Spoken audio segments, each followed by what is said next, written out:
Assalamu alaykum va rahmatullohi va barakatuh. Qadirlik Facebook'taki dünyanın her qaysi joylarida qarindoshlarım. Hammanglarningki mushu shanba kuni va buningdagi kunlari barliq kunlaringlar inshaalloh baxtlik, saodatlik bo'lsin. Men Abdulaziz To'g'raq İstanbuldan Sulaymaniyadan sizlarga tadbiriyay sindirislarının 33-sida Yahudilarning Güçlük bulalışıdaki amillar degan maqolani, bu Erkin Sidiq akamizningki maqolasi, bizning nashriyatdan chiqargan tadbiriyat nashriyatidan g'oliblarning xarakteri va saboqlari degan qulamdagi mana bu kitobning ishidagi mazmun o'sha yerdan men sizlar bilan birlikda bu shu Yahudilar 3000 yil dunyoda 3000 yilning yanqisi qıqılıp, soqulab, yana hayat qilishidagi asosli sabab nima? To'g'riliq ayrim bir maqola yozibdi. Oldingi soatda biz ba'zi 3000 yil Yahudilarni saqlab qolgan ba'zi omillarni so'zlab o'tdik. Bugun Yahudilarning kuchli bo'lishidagi muhim omillarni so'zlaymiz. Konbanwa Masaaki sensei Юдая джинни ците какирарита буншо о уйгургоде томадачито ишшиони йомимас, манабимас. Şu maqolani birga o'qiymiz, qadrli qarindoshlar. Diqqatinglar bizningki ekranda tadbiriyay darslarimizda bo'lsin. Yahudilarning kuchli bo'lishidagi muhim omillar Erkin Sidiq akimizning 5. qism kitobininki 39. betidagisi mazmunni o'tgan hafta birlikda o'rganib o'tdik. Bu hafta 62. betidagi Yahudilarning kuchli bo'lishidagi muhim omillarni o'rganamiz. 2013 yili 11 oyning 23 kuni yozilgan maqola. Hazır dünyada özü kichik bo'lsa-mu, taqdiri boshqa barliq kichik millatlarninkidan alohida farqlanadigan bir millat bor. U bo'lsa-mu Yahudilar. Ularning nüfusi 13 milyon bo'lib, bu son Uyg'urlarning umumiy nüfusiga yaqin keladi. Bu 13 milyon Yahudilarning ichidagi 5 milyon nüfus hozir İsrailda yashaydi. 6 milyon Yahudi Amerikada yashaydi. Qalgan 2 milyon nüfus dünyanın başqa joylarga tarqalgan. Bir davlatga to'plashibmi yashamaydigan ashundaq bir kichik millat bo'lishiga qaramay, hozir Yahudilar dunyodagi eng kuchli millatlar qatorida o'rin olib yashayotdi. Buning bilan cheklanib qolmay, ma'lum ma'nodan olib aytganda ular hozir dunyoni so'rayotdi. Yahudilarning hozir Amerikada erishgan hukmronlik o'rni ularning 1929 yillari Germaniyada qo'lga keltirib olgan hukmronlik o'rniga intayin o'xshib ketdi. 1924 yili Yahudilar Germaniya nüfusining aram 1%ni tashkil qilgan. Ammo ular metal savdosining 57%ni, ashliq savdosining 22%ni va raxt savdosining 39%ni kontrol qilgan. Berlin parlament a'zolarining 50%dan ortig'i Yahudilardan tashkil topgan. Germaniya paychak savdo bozorida ishlaydigan 1474 xodimning ichidagi 1200 odam Yahudida bo'lgan. Berlindagi 29 rasmiy teatrxonaning ichidagi 23 teatrxonaning direktori Yahudi bo'lib, yozuvchilarni asosan Yahudi'den bo'lgan. 1931 yili Germaniyada jami 144 kino ishlangan bo'lib, uning ichidagi 119 kinoni Yahudilar yozgan hamda 77 kinoni Yahudilar ishlagan. 1931 yili Berlindagi doktorxonaning 42%, advokatlarning 48%i Yahudilardan bo'lgan. Birinci Dünya urushi mezgilida Germaniyada bir qatim pul paxallik yuz berib, Germanliklar och qolgan, ammo Yahudilar bo'lsa, shuning badiliga texmo boy bo'lgan. Endi hozir Amerika qarab baqili. Neil Gabler'ning deyishicha Amerikadagi kino bazasi Hollywoodni Yahudilar barpo qilgan ekan. Hozir Hollywood asosan Yahudilarning qo'lida. Xabar va axborot egiligimi Yahudilarning qo'lida. Amerika iqtisodini asosan Yahudilar kontrol qiladi. Doktor ve advokatlarning ichidimi Yahudilarning nisbati intayin yuqori. Amerikadagi bütün telefon şirketlerining buğaltırlık işlerini asosan faqat birla İsrail şirketi qiladi. Bu şirket kimning nega telefon qilayotganini har vaqt bilib turadi. Amerika Davlat Mudofaa binosi bilan Aqsaroyning barliq maxfiy xabarlash sistemasini bir İsrail şirketi yasagan ve o'rinlashtirgan bo'lib, onun barliq mulozimat ishlarini hozir aşı şirket öz üstüge olgan. Ali maktablarga o'quvchi qabul qilish va xizmatga odam ilishda Yahudilar oldi bilan Yahudilarni oladi. Ba'zilarning mo'ljallashicha hozir Amerika iqtisodining 70%i nüfusining faqat 2%ni egallaydigan Yahudilarning qo'lida ekan. Qisqasi, hozir Amerika asosan Yahudilarning kontroliga o'tib bo'ldi. Yuqorida deyilgandek, bu jihatda hozirgi Amerika 1929-yildagi Germaniyaga naytimi o'xshab ketadi. Muşularni o'ylasa, odamning beshiga mundaq ikki savol keladi. Yahudilar qanday qilib mushundaq kuchli millat bo'la olgandi? Ular hozir dunyoni qanday aql, taktika ve amallar bilan kontrol qilyapti. Men o'zimning oldingi Yahudilarni 3000 yil saqlab qolgan muhim omillar degan maqolasida Yahudilarni bir kuchlik millatga aylantirgan omillarning bir qismini tunishtirib o'tdim. Mazkur maqolada Yahudilarni bir kuchlik millatga aylantirgan omillarning qilib qolgan qismini tunishtirib o'taman. Shundaqla ular hozir dunyoni nima uchun qandaq dunyoni nima bilan qandaq so'rayotganligini bayon qilib o'taman. Bu temaga kirgizilgan mazmun asosan o'zim o'ylab tanlagan mazmunlar bo'lib, Yahudilarni bir kuchli millatga aylantirgan omillardan tushib qolganlari bor bo'lishi mumkin. Men o'qirmanlardan ularni inkos shaklida to'liqlab berishini umid qilaman. Mening oldingi maqolamga bir qancha Uyg'ur tilidagi torlarda intayin ko'p inkoslar tushdi. Bulubmu bir qism bilimli qarindoshlarimiz o'zlarining mutaxassislar saviyasidagi Yahudi va diniga oid bilimlarni aymay, uni nurg'un vaqt sarf qilib torg'i yo'lladi. Buning o'qirmanlarning bilimini beyitishiga nihoyat zo'r foydasi bo'lganligida shak yo'q. Men mushu fursatdan foydalanib, shu inkoschilarga chin ko'nglimdan cho'nqur tashakkurimni bildiraman. Men maqola yozganda imkon qadar o'qirmanlarning ko'nglini og'ritib qo'yadigan gaplarni qilmaslikka tirishaman.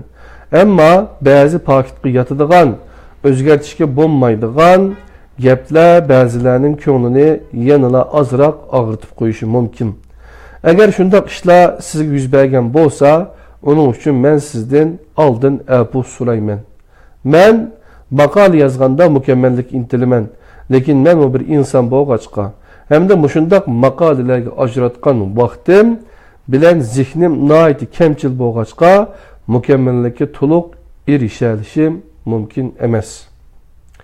Mening Yahudi to'g'risida maqola yozishga maqsadim hargizmi ularni umumyuzlik baholab chiqish emas. Ularni o'zimiz bilan umumyuzlik selishtirib chiqishmo emas. Uyg'urlarni umumyuzlik ulardan o'rganishga chaqirishmo emas. Her bir milletning yaxshi tarafi bor, yomon tarafimi albatta bor. Bir milletning yaxshi tarafi bilan yomon tarafini ayirgandagi bahoning to'g'ri bo'lgan bo'lmaganligi yoki ular ustida chiqargan hukmning adil bo'lgan yoki bo'lmaganligi har bir odam ishlatgan o'lchamga bog'liq. Ya'ni bundaq yaxshilik bilan yomonlik mutlaq bo'lmaydi. U nisbiy bo'ladi. Mening bu yerdagi maqsadim Yahudilarning o'zini qandoq saqlab qolganligi, rivojlantirganligi va dunyodagi eng kuchli millatlarning biriga aylantirganligini umumyüzlük tekşürüp, şu arkalık özümüzde yok, ya ki özümüzde yeterlik emas narsalarni tepip chiqish, o'qirmanlarga Yahudilarning o'zimiz foydalansak bo'ladigan va o'zimiz uchun zarur bo'lgan bir qism ishlarini tonishtirib o'tishdirlar iborat. Men o'zimiz uchun zarur bo'lgan bir qism ishlarini men o'zimizning hozirgi holatini to'g'ri tushunish va uningga to'g'ri baho berishga foydali bo'lgan materiallar ustida xili ko'p o'ylandim. Oxirida izlandim. Oxirida yanada Yahudilarga oid materiallarning o'zimizga hammadan bakrak mos kelganligini his qildim. Shunga o'qirmanlarning bu nuqtani to'g'ri tushunib yetishini umid qilaman. Birinchi, inson mukammalligini qo'g'lishish. Men o'zimning oldingi Yahudilarni 3000 yil saqlab qolgan amillar degan maqolasida Yahudilarning o'zini saqlab qilishda muhim rol o'ynagan 3-omil ma'arif asosiga qurilgan alohida iqtidorlar ekanligini, ashundaq iqtidorlarni yetildirgan bir ish ularning davomli inson mukammalligiga intilish odati ekanligini, bu odat ularning yilda bir qatim keladigan bir milliy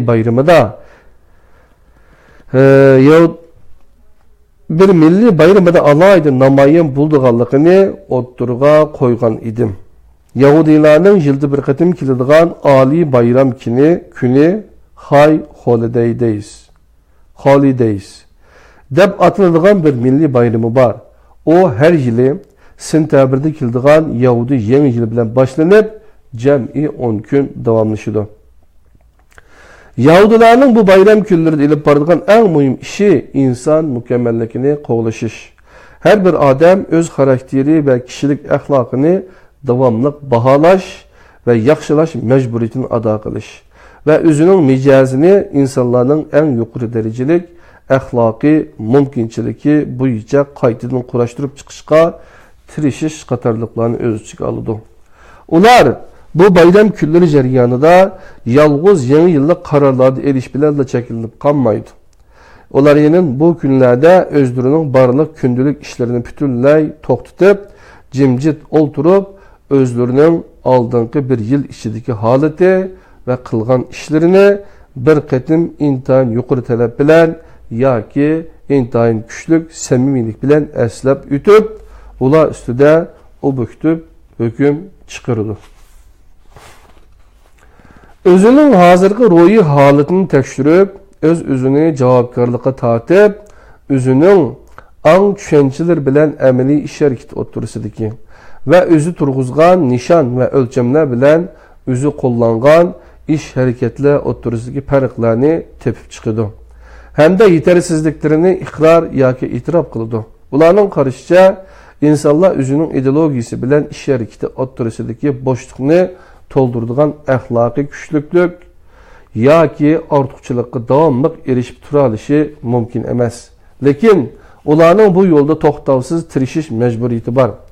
Agar kishilar o'zlarining gunohi bilan kamchiliklariga e'tiborsiz qaraydi ekan yoki undaq bo'lsa-mu bo'laverdi deb ularni qabul qildi ekan, ularning gunohi bilan kamchiliklari hassalab ko'payib mang'udi. Bu masalada Hullarning Dais Attilamo 5-asrda o'xshash gapni qilgan.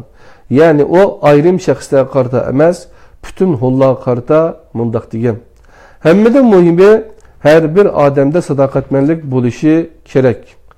Fikr ixtilofining hammasi sadoqatsizlikdan direkt bermaydi. Agar bir odam o'z qabilasining eng muhim manfaat uchun sening fikringga qo'shilmaydi ekan, sen uning so'ziga quloq solishing kerak. Yana bir tarafdan, agar bir odam o'z qabilasining manfaatiga qarama-qarshi bo'lgan ishlarga aktiv holda qatnashadi ekan yoki boshqalarni ashundoq ishni qilishga undaydi ekan, bu sadoqatsizlik bo'ladi. Bundoq odamlar mayli fuqaro bo'lsin yoki boshliq bo'lsin, o eng tez suratda yo'qotilishi kerak. Ularning sadoqatman odamlarga ta'sir ko'rsatish va ularning irodasini bo'shatish roli bir xil yo'qma kasalga o'xshaydi.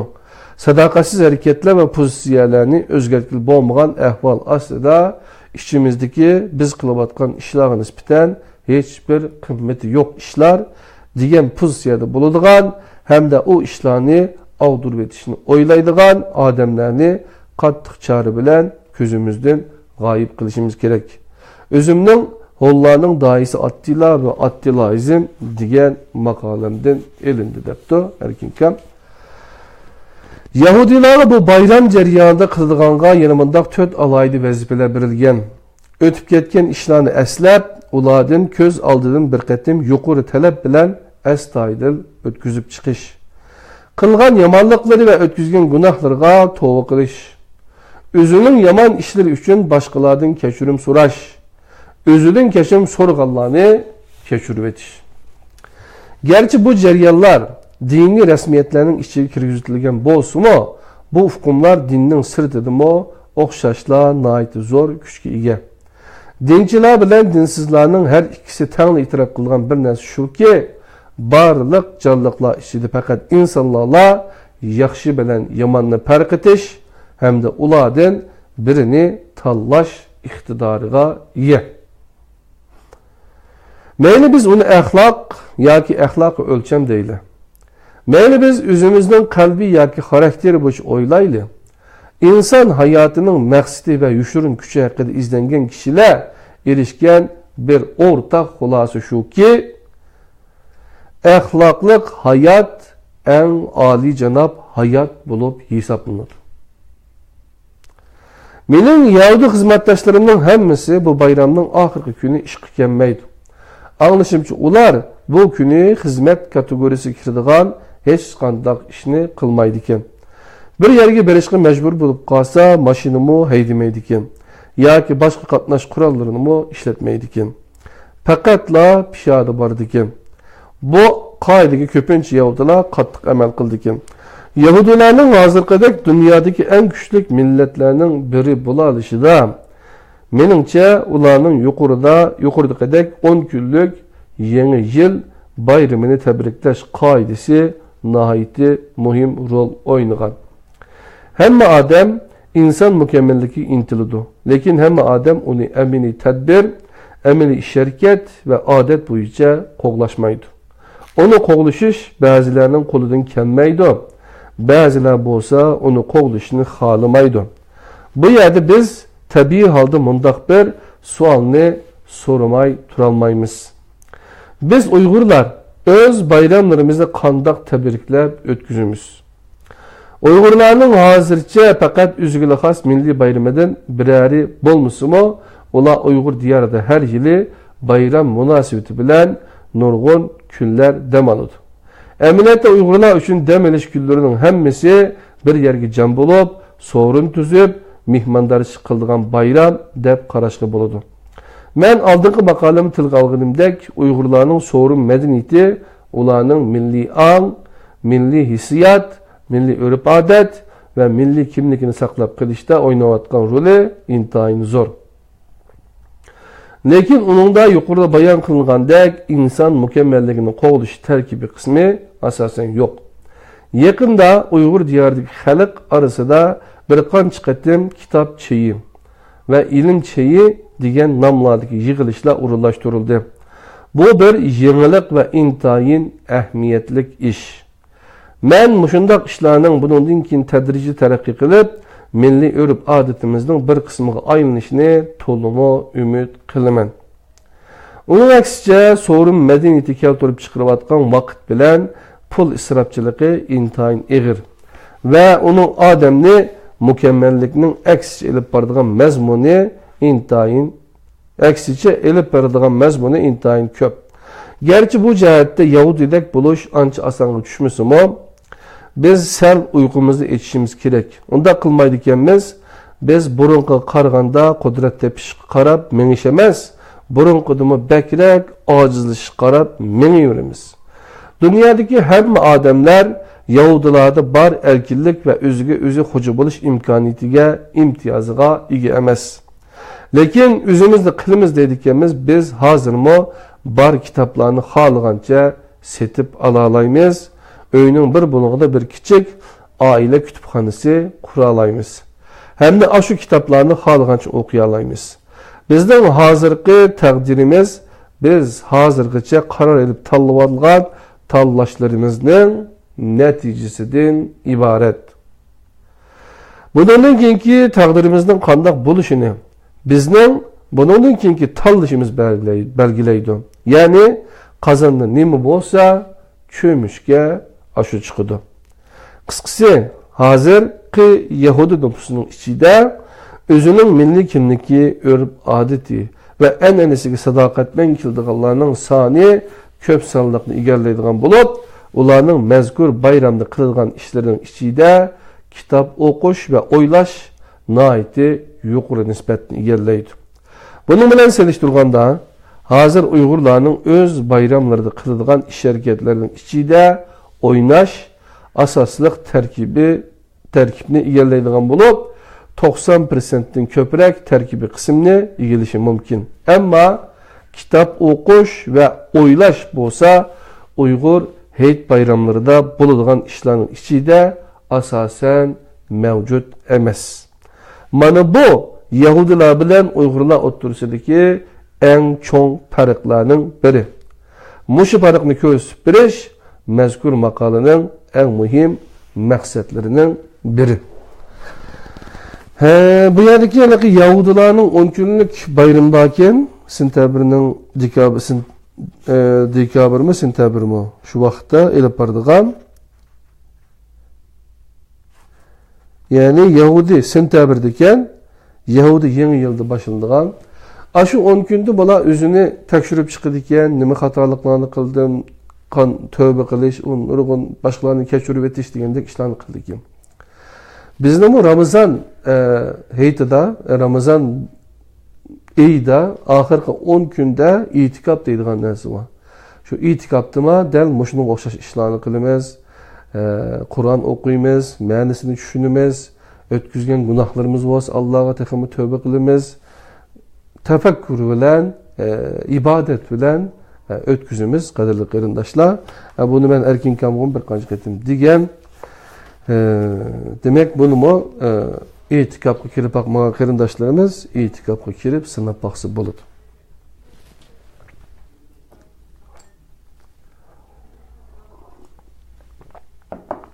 İkinci ügünüş ve düşünüş.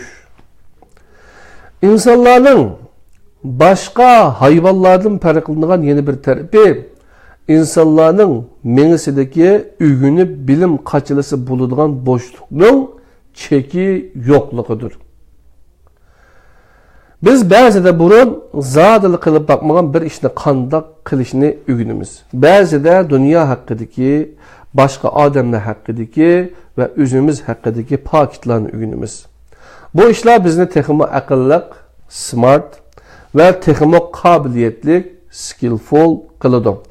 Ama en mühimi bizde texmo dana, wise kılıdığan narsalar. Nimenin ünüm berdiganlığı ve nimenin ünüm bermeydiganlığı hem de nimenin bizni baxtga elib bordiganlığı, muvaffaqiyatga erishtirdiganlığı hakkında biz erishgan tushunchalardan iborat. Buni Uyg'urlar bilmamdi, bilibdi. Hozirning o'zida Küçükçekmece'de Avrasya Tarix Araştırma Vakfı ismi to'g'ri bilmagan bo'lishim mumkin. Beshida Avrasya bor lekin. Erol Özdemir degan qarindishim meni aşağıya taklif qilgandi, men borolmadim, lekin men internetda bayatını paylaşıp qo'ydim. Qutat o bilik to'g'riliq Türk professorlar so'zlab o'tdi, qadrli qarindoshlar. Yani nimening bizga kallamizni qanday ishlatish, qoida usullarni qanday nima qilish, insonlar bilan bo'lgan o'tirdagi muomalalarni qanday qilish, Allah qanday to'g'ri bo'lgan qulchilikni qilish, bu masalalar to'g'riliq Qutat bilikda nurg'un bilimlar bor. Balkim hozir qadar Qutat bilikni o'qib boqmagan. Hatta onunki İrfan şirketi deyinimi chiqadi ovozli kitobini, onu tinglab boqmagan insonning soni ko'rmang bo'lishi mumkin. Anglab bakinglar, onun nima hadis va Qur'onninki oyatlarim bor, tushuntirilgandichu. Özümüz bu narsani biz özümüz hurmatini qilmasak, ahiri şu xo'rlanishdan boshqa narsaga uchramaymiz. Nurg'un Yahudi oilalarining mundaq bir an'anaviy odati bor. Ata-onalar o'z hayotining tajriba saboqlarini bir axloqiy vasiyatnoma shaklida yozib chiqib, uni bolalarga o'tkazib berish. Bu vasiyatnoma bir xatning shaklida yozilgan bir ruhiy, spiritual va aqliy, intellektual tarjimalarga o'xshab ketadigan hujjat bo'lib, keyingi avlodlar uchun bir qimmatli xotira buyum bo'lib qoladi. Uningdan boshqa nurg'un ishlarni boshdan kechirib, ega bo'lgan aql farosatlarning guharlarini so'z orqali ifodalab, yezib chiqish jarayonining o'zimi ota-onalarning ruhini urg'utadi va ularni mamnun qiladi. Bu vasiyatnomaning bir alohida shakli mavjud emas. Bo'lib, u men mundaq bir ishni mundaq bilib oldim. Men mundaq bir ishni tushunib yetdim deb boshlanadi. O'z hayotidagi muhim ishlarni farq etish va turlarga ayirishda tuvandagi 12 sohaga qarab chiqiladi. Birinchi, din, e'tiqod va ruh. İkinci, umumiy yuzlik kishilik xarakter va kishilik axloq. 3, er-xotinlik va oila munosabatlari. 4, do'stlik va boshqa munosabatlar. 5, pul va moddiy mol-mulklar. 6, muvaffaqiyat va mag'lubiyatlar. 7, o'qish va tajriba saboqlar. 8-si kishilik mas'uliyatlar. 9-si pozitsiya. 10-si xayr saxovat ishlari. 11-si haroq va zaharlik chekimlik. 12-si jinsiy munosabat. 3-chi cho'ng mazmun imkon qadar yuqori huquqni egallash. Ikkinchi dunyo urushini Hitler va u yetaklagan Germanliklarning bir yahudisiz Yevropa qit'asini barpo qilib, onunga o'zlari hukmronlik qilish uchun boshlaganligi hamda shu urush jarayonida taxminan 6 million yahudilarni o'ldirganligi hammaga ayon. Ondaqda Hitler nima uchun yahudilarni o'ldirdi? Dunyodagi hamma millatlar qattiq raqobatlashmay turibmi, xushal-xuram yoki baxtlik yashay oladi ekan. Hargizmi o'zaro raqobatlashib yashash yo'lini tanlamaydi. Hargizmi o'zlarida raqobat iqtidorini yetildirmaydi. Bundaq bo'lgan ahvolda bir millatda raqobat kuchining bo'lmasligi, uning raqobatni xohlamasligi va uning o'rinsiz holda qattiq ishlab yashashni xohlamasligi bo'lib, hargizmi uning ojizligi yoki hurunligi bo'lib hisoblanmaydi. Aksicha, u bir normal ish bo'lib, millatlarning hammasi raqobatsizmi yaxshi yashay oladi ekan, raqobatsiz yashab ketaverishni xohlaydi. Bunun en yaxshi bir misali Uyg'urlardir. Uyg'urlarning burun yeri keng, nupusi az bo'lg'achqa, mening bobo-mo'minlarim va ularning ajdodlarining hammasi uy qurusiga birdan ashliq iskilat silib, uni ashliq bilan liq to'ldirib, uyning atrofini bog' qilib, yug'on bir qo'tonda ot, kala, qo'y va o'chkilarni beqib, bahraman yashab kelgan edi. Men undaq hayotga ulguranmagan, lekin ashundaq ash iskilatlarining eng oxirgi davrini o'z ko'zim bilan ko'rgan edim. Yemekliklarning kengchiligidan tuxum bilan yemish pulga setilmaydigan vaqtlarda yashab baqqan edim. Maqolani bek uzun qilib etmaslik uchun men bu haqda buningdan ko'p to'xtalmayman. Endi aslidagi mazmunga kelsak, Germanliklarning Yahudilarni qilib tugatmoqchi bo'lganiga men maqolaning kirish so'z qismida bayon qilgan ahvollar sababchi bo'lgan. Dunyoga mashhur sanoatchi Amerikadagi Ford avtomobil shirkatining qurg'uvchisi Ford Henry Ford bundaq deydi: Agar Yahudilarni jalb qiladigan bir sifat mavjud bo'ladigan, u cho'qim huquq. Amerikada Yahudilarning Amerikani kontrol qilishi deydigan bir hukm bor. Ya'ni Yahudilarning Amerikadagi nupusi 6 million atrofida bo'lib, Amerika nupusining faqat 2%ni tashkil qilsa-mo, ular siyosiy, iqtisodiy va ijtimoiy sohadagi huquq jihatda öz nüfusuga azraqmı o'ngtanasib kelmaydigan derecede üstünlüğü çıkıp algan. Tüvendikisi yukarıdaki ahvallarning bir kısım misalları. Amerika'da dünya iktisadının yönelişini belgileydigan bir küçük urun var. Onun ismi Devlet Hazine Bankası, Federal Reserve Bank. Bu bankaga 1987 yıldan 2006 yılgacha Alan Greenspan isimli bir Yahudi reis bo'lgan. Bu bankaga 2006 yıldan başlap Ben Shalom Bernanke isimli yana Yahudi reis bo'ldi. O Yahudi devleti kuruşunu qo'llovchi Zionist bo'lib, shunga o'xshash yana bir Donald L. Cohen isimli Yahudi hazır mezkur bankining muavin reislik vazifasini o'tayotdi. Bu bankinin reis ve muavin reislerinden keyin turadigan bir 5 kişilik başqurush heyeti hakimleri Board of Governors bo'lib, onun bir a'zosi Yahudi. 2009 yıldan 2010 yılgacha Amerika parlament kongresiga a'zo bo'lgan 535 adam ichida 45 nafari Yahudi bo'lib, ular ummusonninki 8.4%'ni egillagan. Hozir Amerika Oliy sotining sotchisidan 9 kishi bor bo'lib, uning ichidagi 3 kishi Yahudi. Qadrli qarindoshlar, Yahudilarning kuchlik bo'lalishidagi omillarni birlikda o'rganib, 4-mazmun lobbilik qilish degan yerga keldik. 5-si birlashib olish. 6-si bar qonunni ijro qilishga, yo'q qonunni bar qilishga qistash. 7-ci o'zaro mehr shafqatlik bo'lish. 8-ci o'ziga qilingan adolatsizlikni bir qatimmo sukut qilib o'tkazmaslik. 9-si oxirgi so'z, qadrli qarindoshlar. 90-cı betdə tügeydiken, hazır 72-ci betki keldik, canım dostlarım. Yani bu yarım saat boptu. Yarım saatin işiydi biz 62'den 72 10 bet okuttumuz. Yine 20 bet baken kadarlı kırındaşlar.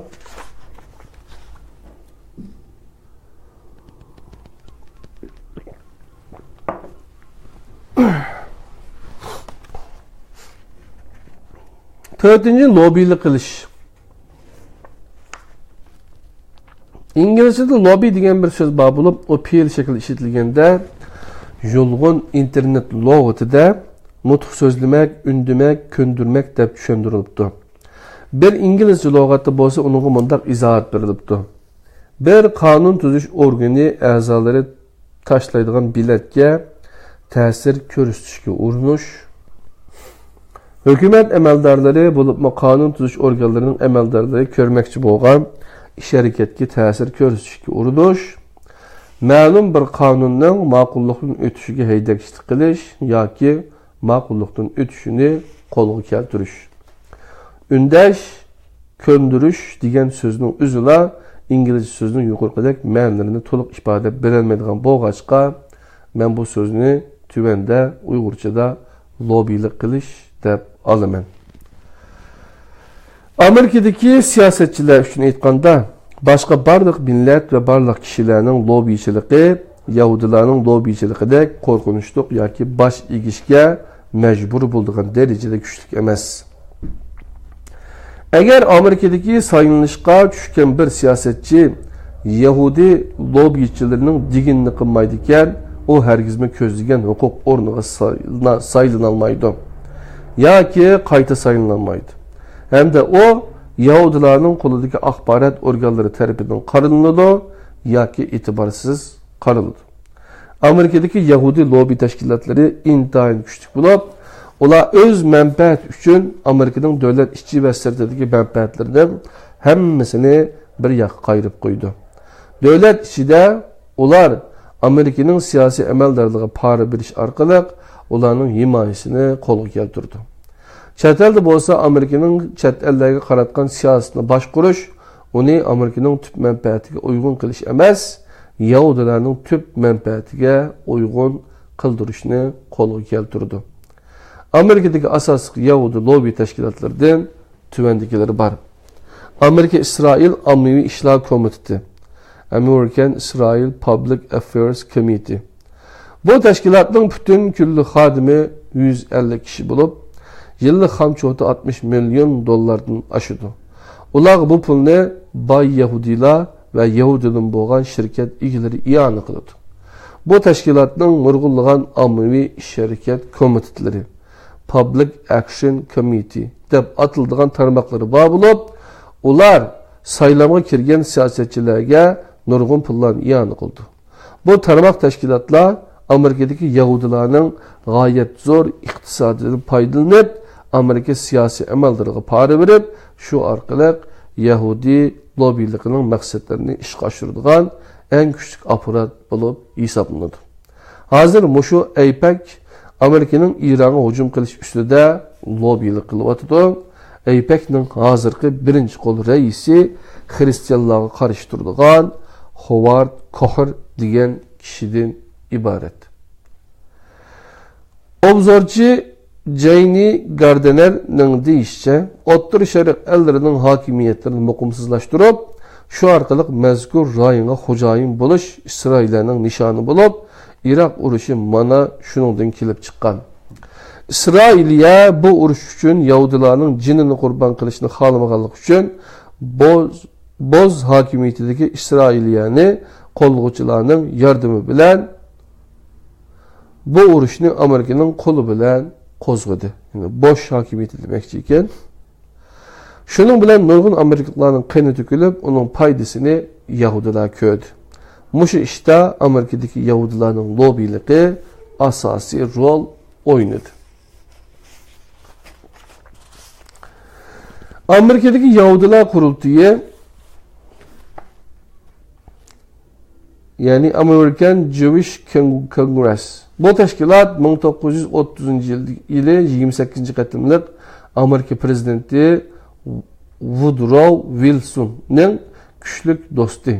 Yahudiydi boğan Rabbi Stephen Wise bilen şu çağdaki Amerika Ali Sotu'nun sotçusu Louis Brandeis'nin yetekçiliğinde kurulgan. Bu teşkilat 1930 yılı Amerika'da Angliya, Germaniya məhsullarını boykot qilgan. Hazır bu teşkilat köplеген Amerika parlament a'zalarining himayasini qo'lga keltirib, İsrailni qo'llaydigan har xil qonunlarni ma'qul etish ishlarini elib beryapti. Bu teşkilatning hozirgi direktori Hristiyanlarga qarshi turadigan Yahudi Neil Goldstein iborat. Asosliq Amerika Yahudilar tashkilotlarining prezidentlari birligi. Conference of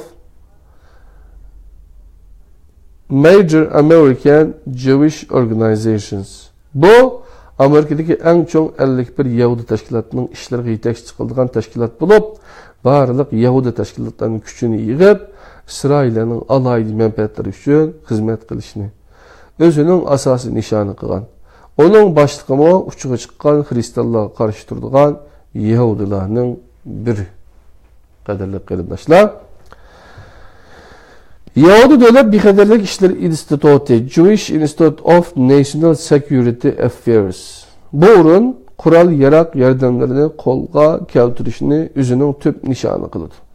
Bu teşkilatın Amerika'daki şerikleri işide Amerika Devlet Müdafiə Ministerliğinin bir kısım yukarı derece əməldarları mı var. Mesela küçük boş prezident buluştum burun keyin muavin reis bolğan Dick Cheney, Amerika Devlet Bexatarligining muavin məsləhətçisi Elliot Abrams, Qural Irak kontrolluğuna məsul muavin baş minister John Bolton qatarlıqlar Cheney, Abrams ve Bolton qatarlıq kişilərinin qolunda hazır bu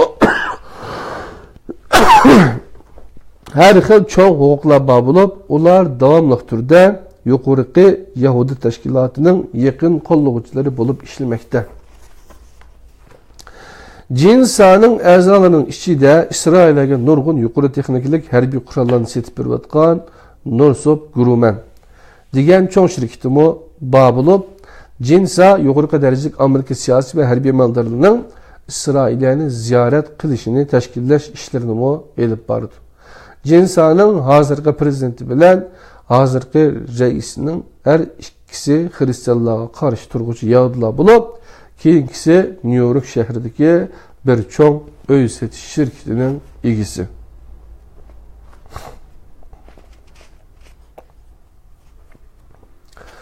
O'rta Sharq Majlisi Middle East Forum.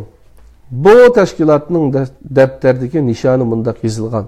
MEF Amerikaning O'rta Sharqqa qaratgan qiziqishini ilgari surdi. Bizning iqlimimizdagi Amerika manfaati mayli terrorchisi bo'lsin yoki qonunliq bo'lsin, radikal islomizmga qarshi ish ko'rishni, Amerikaning chashma bombasini Gazadagi arablik bolalarning beshiga tashlash hamda Gazaliklarning gaz va suv yo'llarini itib qo'yish, Falastinliklarning İsrailni e'tirof qilishi, İsrailni e'tirof qilgan 1% nüfus bo'yicha Falastinliklar ustidan irqiy qirg'inchilik olib berishni qo'lga keltirish uchun tirishish hamda Iranning tahdidiga taqobil turish, Amerika amaldorlarining Ironliklarga qarshi urush chaqirishini qo'lga keltirish qatorliqlarni o'z ichiga oladi. Bu yerdagi skopga ichida berilgan jumlalarni aslidagi maqolaning avtori qo'shib qo'ygan ekan. Men ularni aynan tarjima qilib qo'ydim. MEFning boshlig'i bir xristianlarga qarshi turadigan Yahudi. Amerika Zionistchilar tashkiloti Zionist Organization of America. Bu yerdagi Zionistchi deganning ma'nosi Yahudi davlat qurishni qo'llovchi bo'lib, bu tashkilot 1897-yilda qurilgan. Uning hozir 30 mingdan ortiq a'zosi bor bo'lib, ular Amerikadagi barliq cho'ng shaharlarga tarqalgan. ZOA, ya'ni Zionist Organization of America'ning tor betiga mundaq deb yozilgan. ZOA Amerika parlamentida tuvandagi ishlarni vujudga chiqarishda intayin xalqlik rol o'ynadi. Terrorizmchilarda ziyonkashlikka uchraganlarni muvofiq bir taraf qilish. Amaliyotda faqat Yahudilarla gunohsiz va ziyonkashlikka uchraguvchilar deb bo'lib keldi. İsrailning mustaqilligi ostida Yerusalimning birligini saqlash, g'arbiy falastinliklar rayoniga qonunsiz ko'chmanlarni ko'chirish, Hamas bilan Fatahga qarshi turish, Amerikada yasalgan chashma bombalarni Gazadagi arablik bolalarning ustiga tashlash ve Suriye bilen Saudi Arabistan'ı cezalash üçün tirishish, Irak'a kanunsuz halda hücum qilish. Bu urushda Yahudilardan bo'lgan Amerika askarlaridan birimi o'lmadi. Bu yerdagi skopka ichida verilgan jumlalarni aslidagi maqolaning avtori qo'shib qo'ygan ekan. Men ularni aynan tarjima qilib qo'ydim. Yuqorida tilga olganimizdek, faqat asosliq Amerikalik Yahudilar tashkilotlarining prezidentlari birligining tarmoqida Amerikadagi Yahudi tashkilotlarining 51 tashkilot bor bo'lib, men hozirgacha Amerikadagi har bir cho'ng shaharda birdan Yahudi markazi borligini his qildim. Shunga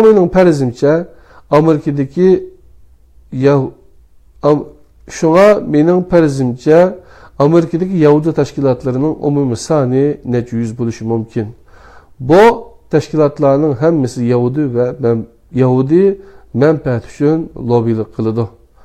Uyg'urlarning ishbirlikda aql o'mlikda degan so'zi mana yuqoridagi ishda nihoyat obdan namoyon bo'lgan. Qadrli qarindoshlar, endi birlashib olish degan mazmunlarni birga o'qiymiz. Buni biz tadbiriyat darsining 33-darsida bir ozdan keyin birlikda o'qiymiz. Janob qarindoshlar, Allohga omonat bo'linglar.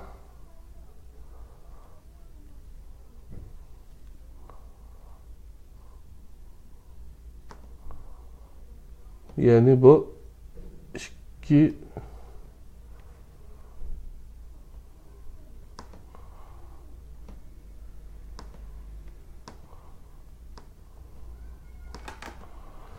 Yani ikinci mezmun bolsun bu e,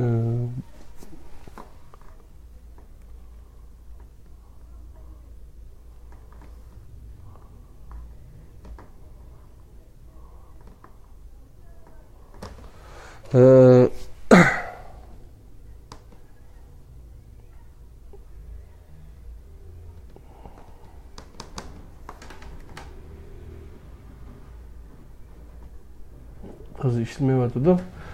Ya bunun ayığını sözleyimiz kadarıyla arkadaşlar birden dinkin Allah'ın özgü emanet olanlar.